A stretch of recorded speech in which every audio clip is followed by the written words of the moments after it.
Welcome. It is Verdict with Senator Ted Cruz, Ben Ferguson with you. It is very nice to have you with us. By the way, this episode is also going to be up on YouTube as well. So if you want to watch the episode, you can watch it. Hit that subscribe button there so you don't miss an episode on YouTube that we do. We've got a lot, Senator, to talk about, including this headline. The Department of Justice Task Force finds, quote, numerous instances of anti-Christian government bias under the Biden administration.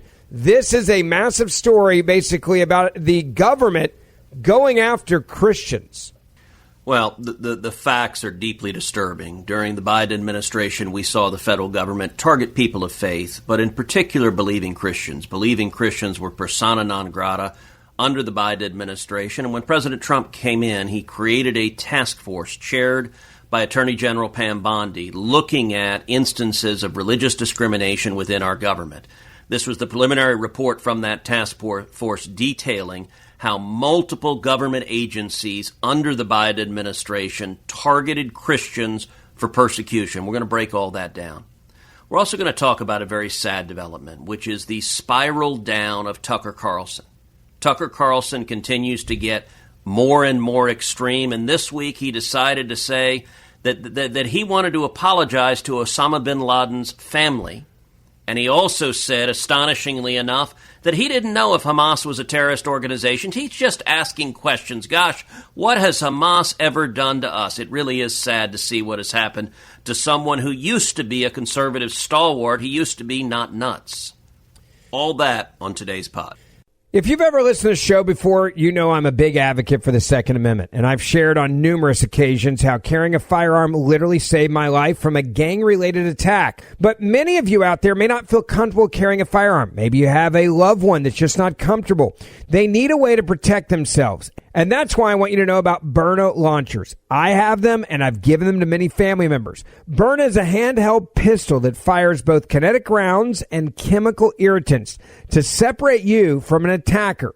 And I'm here with Josh Sherrard from Byrna to tell us how carrying a Byrna when taking a rideshare could be a really good idea. Josh, what has your team learned about safety and ride sharing? So recently a story has broke about rideshare, including Byrna and Lyft, about the fact that they haven't been reporting nearly as many attacks between drivers and riders as previously believed. And unfortunately, some of these are as serious as sexual assaults, major assaults that are putting people in the hospital. So what we know is that there has to be something done in order to improve the safety from drivers and riders on both ends. And unfortunately, Uber doesn't allow guns to be carried by riders in their cars. So we're looking at trying to find better ways to improve that safety so that when you're riding in a rideshare, you understand that you're going to get from point A to point B and be able to do it safely. And unfortunately, a lot of the rideshare policies out there are not allowing riders to carry weapons inside the vehicle, but a Byrna is something you can use.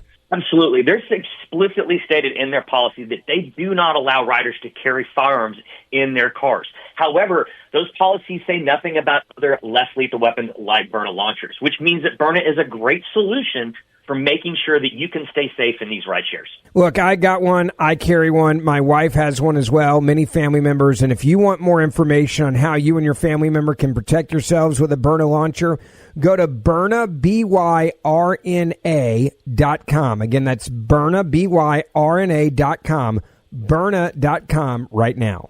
Senator, let's get started with this story and this task force that was put together to eradicate anti-Christian bias in our government is actually chaired by the Attorney General Pam Bondi. And what they have found is under the Biden administration, they weaponize the, quote, full weight of the federal government against Christians. That, according to Trump's leadership, they laid out a new report where there are numerous instances of past anti-Christian bias and recommendations to protect faith in America, especially when it comes to our federal government going after people of faith.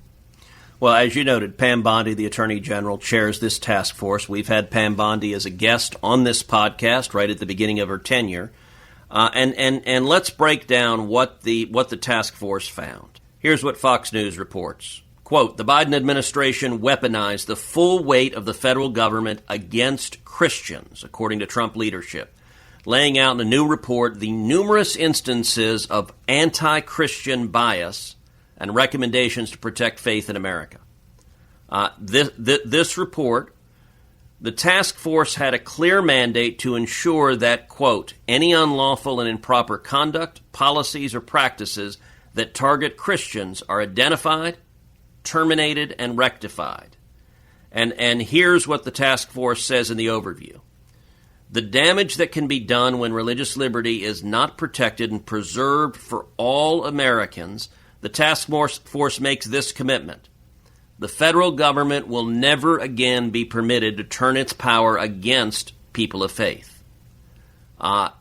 Under President Trump and Attorney General Bondi's leadership, in partnership with all members of this task force, the rule of law will be enforced with vigor, and every religion will be treated with equality in both policy and action. And the report adds, the days of anti-Christian bias in the federal government are over. Faith is not a liability in America. It is a liberty. And I want to go through, there are numerous instances of anti-Christian bias that the report lays out. The report concludes Joe Biden weaponized the full weight of the federal government against Christians and trampled on their fundamental First Amendment rights. The task force found that the Department of Defense, the Equal Employment Opportunity Commission, and the Department of Labor all, quote, deprioritized, mishandled, or denied requests for religious exemptions to the Biden administration's COVID-19 mandate. So that's one aspect where you had believing Christians that wanted an exception to the COVID mandate, and the Biden administration, if you're a Christian, you need not apply. The task force also found that the Department of Education under the Biden administration, quote, attempted to impose record-breaking fines on some of the nation's largest Christian universities, including Liberty University, $14 million, and Grand Canyon University, $37.7 million. Well, by the way, let's just stop there and talk about Liberty University so people understand the history of Liberty.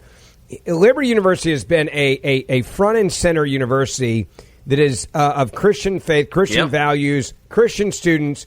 They have had many, by the way, political people come there to speak, conservatives obviously among those. That is a clear attack on that university, trying to hurt that university, in my opinion. Your thoughts? Look, as you know, in 2016 when I ran for president, I launched my presidential campaign at Liberty University, speaking at that convocation in March of 2015. It was incredible. We had about 10,000 students there. Liberty is a tremendous institution, but it is a Bible-believing evangelical Christian university. And to the Biden administration, that meant it was an enemy. That meant it was someone to be persecuted, to be targeted. And this pattern of animus, it really combines two things. One, the deep distrust and hatred of evangelical Christians, with two, the weaponization of government, the willingness of the Biden administration to say, we've got the Department of Justice, we've got the FBI, we've got the Department of Labor, we've got the Department of Education, we've got the IRS. We are going to use government to go after our enemies. That is a pattern we saw for 4 years. I'm really glad this task force is laying out the results, because the results, but by the way, the Department of Homeland Security, here's what the task force found, that Customs and Border Protection omitted Christian perspectives from a directive for detainees, but deliberately noted accommodations for Islam, sects of Judaism, and Rastafarianism. In other words, under the Biden administration, if you're a Rastafarian, Yaman, that was fully protected. Yeah. But God forbid you're a Bible-believing Christian. They never heard of you. Sorry, no one here. No new number. Who this? Yeah. Well, and you look at this, and it goes back to, there were a lot of, I think, suspicions, right?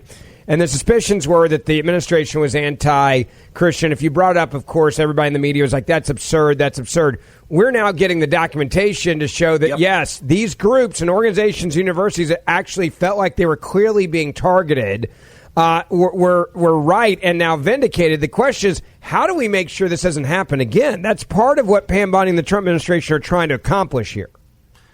One of the most powerful tools is sunlight. And one of the things that I've urged Pam Bondi, I've urged just about every Department of Justice official who's been confirmed, I've urged Kash Patel, the head of the FBI, is engage in radical transparency. I've urged Bobby Kennedy at HHS, engage in radical transparency, shine a light on what the Biden administration did, make it public. Look, much of this abuse of power, it's like cockroaches. It thrives in the darkness. It thrives when it is hidden. There is power to just shining a light on it. And by the way, if anyone violated the law, if anyone committed a criminal act, they ought to be prosecuted. That's the next step of this inquiry. But the very first thing is just exposing it. So, for example, let's take a law, the FACE Act, the Freedom of Access to Clinic Entrances Act.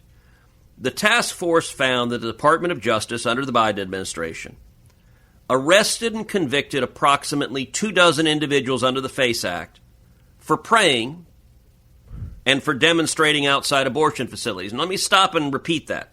They arrested approximately 24 individuals for praying. Yeah. That was deemed a criminal offense, praying and demonstrating. Well, there is that whole thing called the First Amendment of the United States Constitution, the First Amendment that protects the right to free speech, but not under Joe Biden. If your speech was in defense of the right to life, if your prayer was in defense of the right to life, they viewed you as a criminal defendant. Yep. And yet the way the FACE Act is written, it is written to protect the right of access to an abortion clinic, but it is also designed to protect the right of access to places of worship and crisis pregnancy centers. Here's what the report found. They would not enforce it for churches or crisis pregnancy centers. It was a pure double standards. If their politics agreed with you, then bring out the jackboots. If you're a little old lady praying, get ready to be in handcuffs. But if it's a church, if it's a pregnancy access center, by the way, we saw radical pro-abortion forces firebombing pregnancy access centers, and yet the Department of Justice did no arrests. It was simply not a priority. At the same time, the task force lays out that at the FBI specifically targeted, quote, radical traditionalist Catholics as domestic terrorism threats. As Treasury, the task force points out that many, quote, pro-Christian groups have been debanked. This was a pattern across the board. The State Department, quote, limited humanitarian relief to Christians relative to other populations and offered muted response to attacks on Christians compared to other groups. And at the State Department, the task force said it discovered evidence that, quote, preferential employment practices were afforded for those of non-Christian religions, while Christian employees, quote, were disfavored. And it continues to say it was particularly concerning that employees were less likely to be permitted leave for observation of certain Christian holidays as opposed to non-Christian holidays. All right, so you hear that, Senator, and then here comes the million-dollar question. We've exposed it, right? That's great news. We found it. Is there going to be any accountability? Now, I asked that question also asking this. The task force says they had a clear mandate, again, Pam Bondi in charge, to ensure, quote, that any unlawful and improper conduct, policies, or practices that, number one, target Christians, they're identified, then terminated, and then they say it will be, quote, rectified. So I hear that. I'm actually a little bit hopeful. Does that mean, and I want you to put your lawyer hat on here, does that mean that there's a real chance people could actually not only lose their job, but actually be charged with crimes? Well, I very much hope so. The first step is just transparency, making it public, cataloging it, giving specific instances, which this report's a preliminary report. They're planning to put out a more fulsome report with extensive details. And as much as they can catalog it and build a public record, that is valuable. It is important not just to have it abstract, but to identify who the decision makers were. Some of those decision makers are going to be political appointees from the Biden administration who are gone, who are out of office. Other decision makers are going to be career government employees who eagerly participated in the persecution of Christians. At a very minimum, any career federal government employee who persecuted Christians should be terminated. They should lose their job. It is important for that to be a firing offense because Unfortunately, at some point in the future, we're going to have another Democrat administration. And the pattern we've seen from Bill Clinton to Barack Obama to Joe Biden is we've seen each Democrat administration get worse and worse and worse. And so whenever we have the next Democrat administration, if we don't do something significant, we can anticipate it will be even worse. One of the significant things is if people lose their jobs. If it becomes clear, if you target Christians, if you violate the law, you will be terminated. That is important as a deterrent. It's also important for accountability.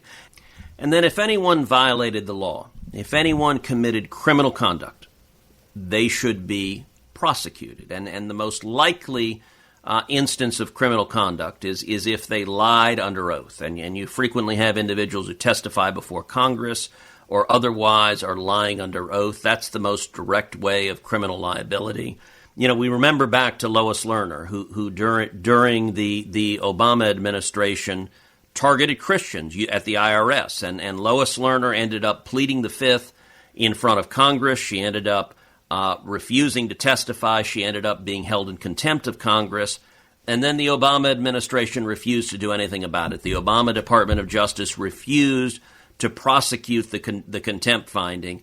That's a pattern that should not be replicated. And so everyone who violated the law needs to be accountable. That's important both for holding people accountable for past conduct, but also for deterrence going forward. All right, Senator, I want to move to another issue, and this one deals with Tucker Carlson. I was actually genuinely shocked by the audio when this broke. I really couldn't believe what I was witnessing when this audio broke. Tucker Carlson is now coming out, and he's like saying he wants to give condolences to Osama bin Laden's family, and he says he's not even sure that Hamas is actually a radical jihadist organization. Those are his words. What in the hell is going on here? Yeah, Ben, you and I both know Tucker Carlson well, and something is wrong with Tucker Carlson. I don't know what the hell is wrong with him, but look, Tucker is someone, he's very smart, he's very talented. During the COVID lockdowns, Tucker's monologue every night was destination TV. He was unloading on idiotic practices that were shutting our country down. I called him in the midst of COVID. I said, Tucker, you're the single best thing on television every single night. Thank you for doing what you're doing. I look at the Tucker today. He is unrecognizable. As listeners of this podcast know, I went on Tucker's show. I knew Tucker was going to come after me. I knew he was going to come after me and sadly do so dishonestly. In the course of that 2-hour back and forth, it was a lot of firefight. It was a bloodbath, I think, on both sides. You saw Tucker engage in bizarre counterfactual assertions. He said, for example, Iran's not trying to kill the president. What do you mean? No. Iran, there's no evidence Iran's trying to kill the president. That is, of course, absurd. Multiple people have been indicted for being Iranian agents trying to kill the president, trying to kill former U.S. Senior officials. And Tucker bizarrely said, if Iran was trying to kill the president, well, then we should nuke them, which was a really bizarre proposition. No, we should not be nuking Iran or anyone else.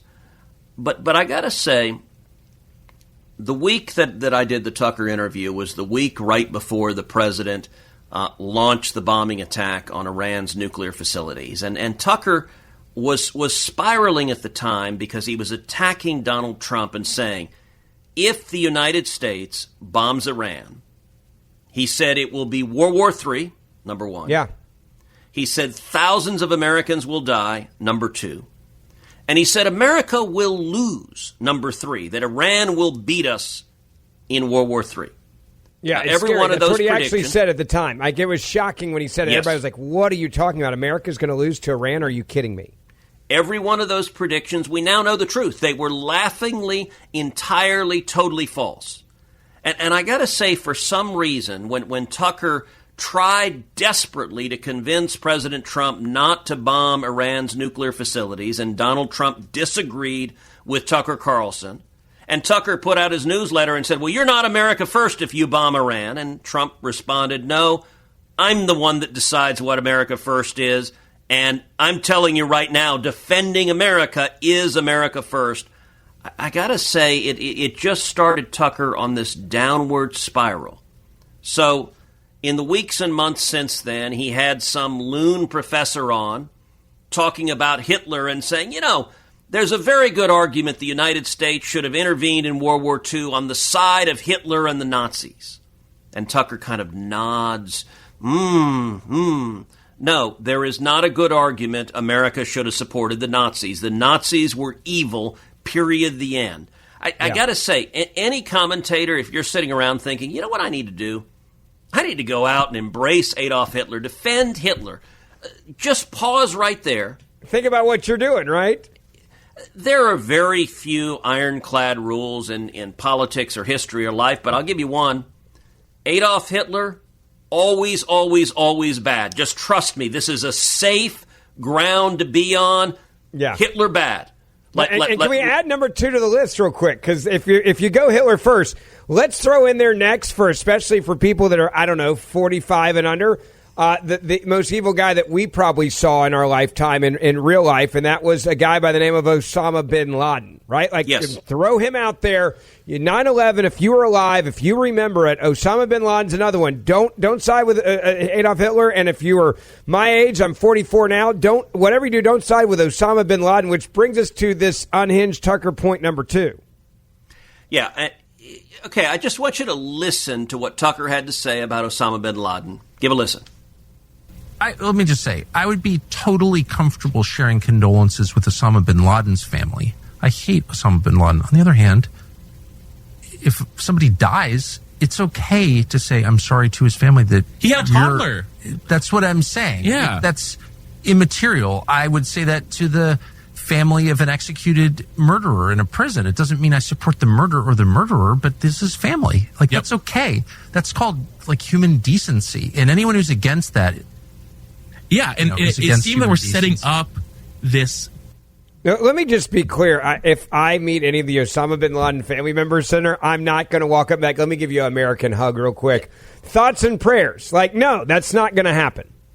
Now, look, this is a bizarre position that Tucker says he's okay with giving condolences to Osama bin Laden's family.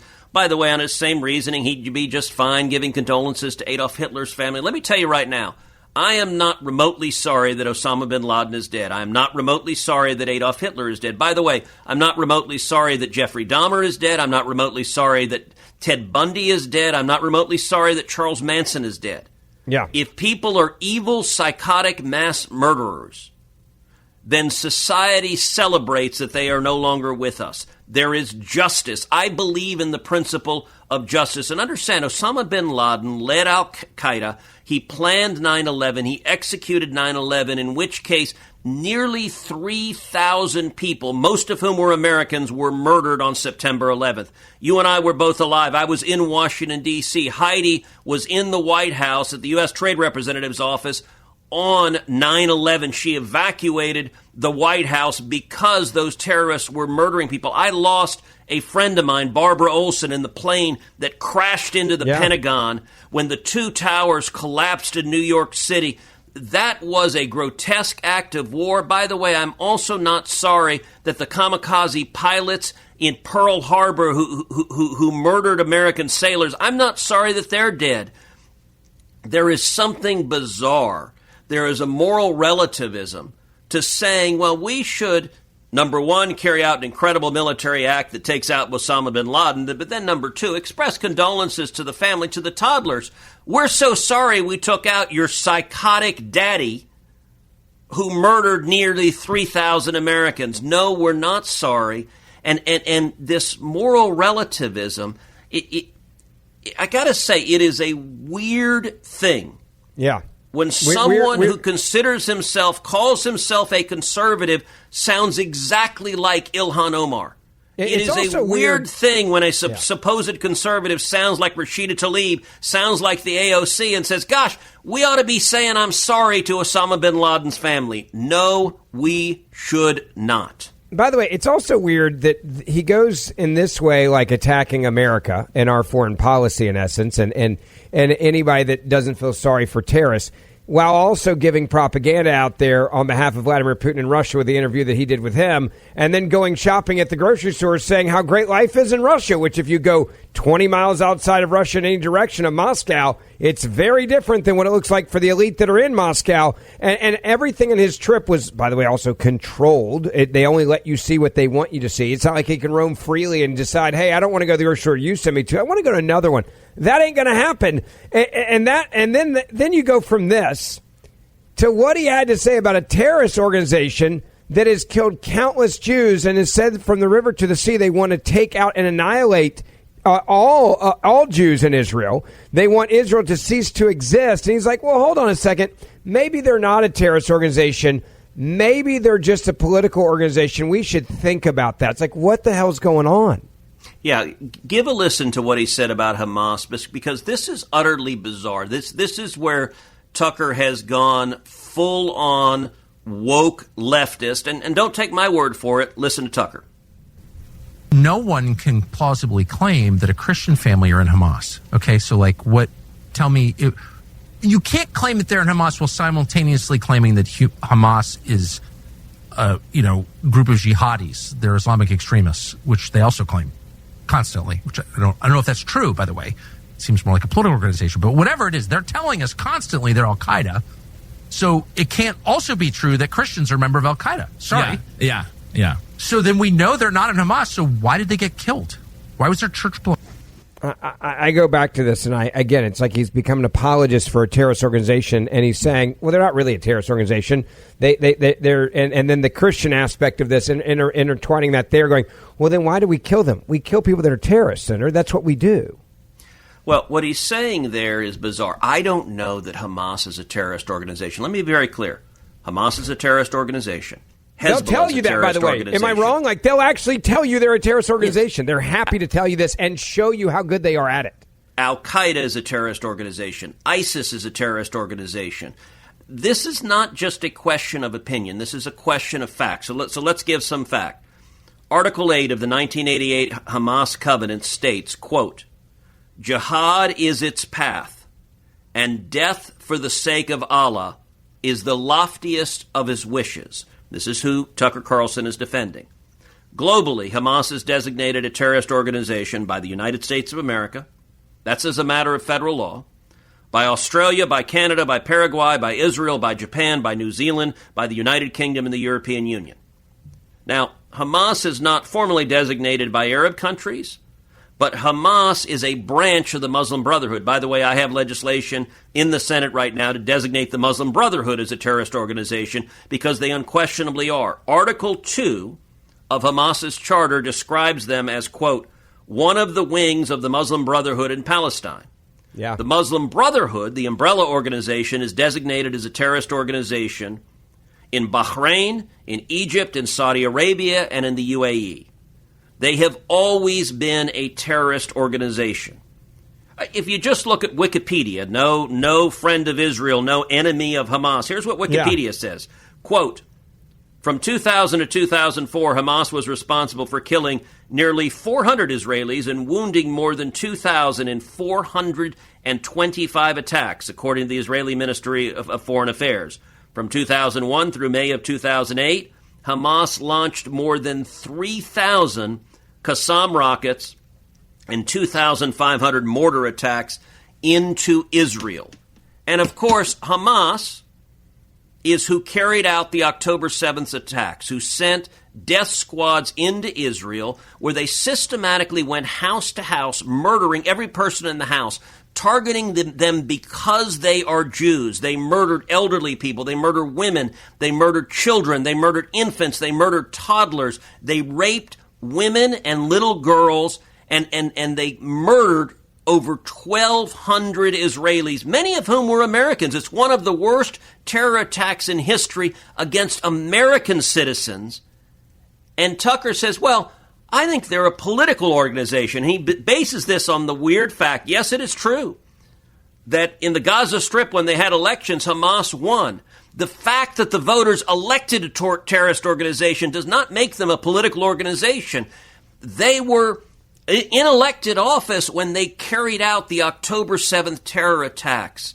And so I got to say, look, this bizarre statement was in the course of an episode where Tucker was interviewing this disgruntled State Department employee who was fired by the Trump administration. Yep. And he was giving him an opportunity. And by the way, he was also slandering a young man who works for the State Department, works for Mike Huckabee, the President Trump's ambassador to Israel, works for Marco Rubio. And Tucker did an entire segment attacking this young man. Why? Because he's Mark Levin's stepson. I got to say, it is grotesque for Tucker to go after. I get he hates Mark Levin. He does, and let's explain why real quick, because look, Mark's a dear friend of mine and yours as well. This is a relative Mark Levin. Mark Levin is clearly an advocate for Israel. He has stood by Israel. And for America. Let's be clear, for America. America. And so now, since Tucker Carlson, I guess, is like, all right, well, anybody that I don't like, right, Mark Levin, a family member, let's just hammer that person to somehow make it hurt. I wish he had this much animosity towards Vladimir Putin when he was interviewing him. No, and by the way, not just Vladimir Putin, he had the president of Iran. And I mean, it was a love fest. I mean, he practically spooned with the president of Iran. I don't know if he was big spoon or little spoon, but there was no skepticism. And by the way, he's literally interviewing someone who is actively trying to murder Donald Trump.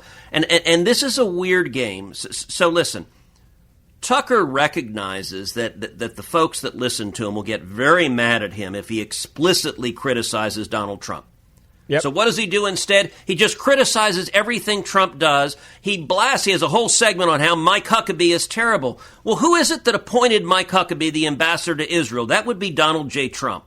And everything he attacks about Ambassador Huckabee, he is doing on behalf of Trump. But Tucker is unwilling. He doesn't have the courage. He doesn't have the backbone to actually attack Trump. So he just attacks everything Trump does. He attacks bombing Iran. Well, who was the commander-in-chief who made the order? And by the way, that was an incredibly successful military operation that made America safer.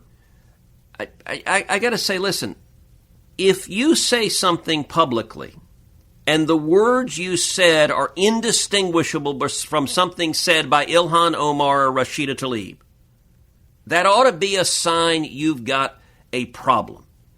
And I don't know what's going on with Tucker. I don't know what is driving.